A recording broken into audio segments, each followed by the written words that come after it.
আসসালামু আলাইকুম। আমি একটি নতুন প্রশ্ন নিয়ে এসেছি। এই ভাইদেরকে আমি প্রশ্নটা করব। সো চলেন দেখি আমার সহজ প্রশ্নের সহজ উত্তর যদি ভাইরা দিতে পারে তাহলে আকর্ষণীয় গিফটটি তাদের হাতে তুলে দেব। ততক্ষণ আপনারা আমার সঙ্গে থাকুন এবং প্রশ্নটি শুনুন। আসসালামু আলাইকুম ভাই, আমি আপনাদেরকে একটা প্রশ্ন করতে চাই। ওয়ালাইকুম আসসালাম। আসসালাম। করতে পারি? জি বলেন, কি প্রশ্ন করবেন? এখানে কি কারো রংপুর বাড়ি আছে? জি আছে, আমার বাসা রংপুরে। তাহলে আমার প্রশ্নটা হচ্ছে রংপুরের আঞ্চলিক ভাষা নিয়ে। তো আপনি যদি আমার প্রশ্নের সহজ সরলভাবে উত্তরটা দিতে পারেন, জি আপনার জন্য রয়েছে আকর্ষণীয় গিফট। তো আমি কি আপনাকে প্রশ্নটা করতে পারি? জি ভাই। তো ঠিক আছে, আমি এখন প্রশ্নটা আপনাকে করব যে আপনাদের রংপুরে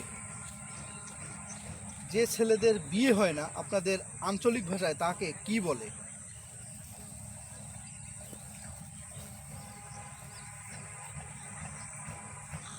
কি আমি বললেন?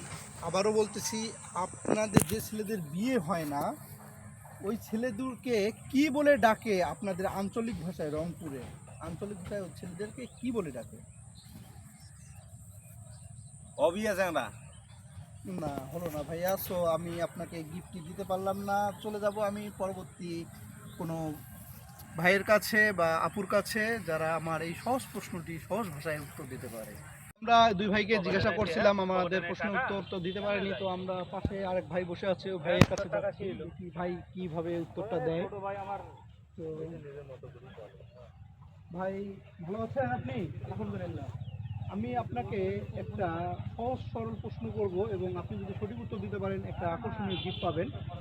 আর এটা হচ্ছে, আপনার গ্রামের বাড়ি কোথায়? দিনাজপুর। দিনাজপুর। তো এটা হচ্ছে আপনাদের উত্তরবঙ্গেরই একটা প্রশ্ন থাকবে। সহজ সরল প্রশ্ন, সহজ সরলভাবে উত্তরটা দিতে পারলেই গিফটটা পাবেন। হ্যাঁ, প্রশ্নটা করি ভাইয়া। করেন, কি প্রশ্ন ভাইয়া? প্রশ্নটা হলো এই যে আপনাদের এলাকায় যে ছেলেদের বিয়ে হয় না তাদেরকে কি নামে ডাকা হয়? তাদেরকে তাদেরকে ঢেনা বলে ডাকা হয়। হেনা বলা জি যায়। জি জি। রাইট উত্তর। আপনি অসংখ্য অসংখ্য ধন্যবাদ আপনাকে। আপনি সুন্দরভাবে সুন্দর উত্তরটি দিয়েছেন। তো আমার পক্ষ থেকে রয়েছে আপনার জন্য আকর্ষণীয় গিফট। ধন্যবাদ।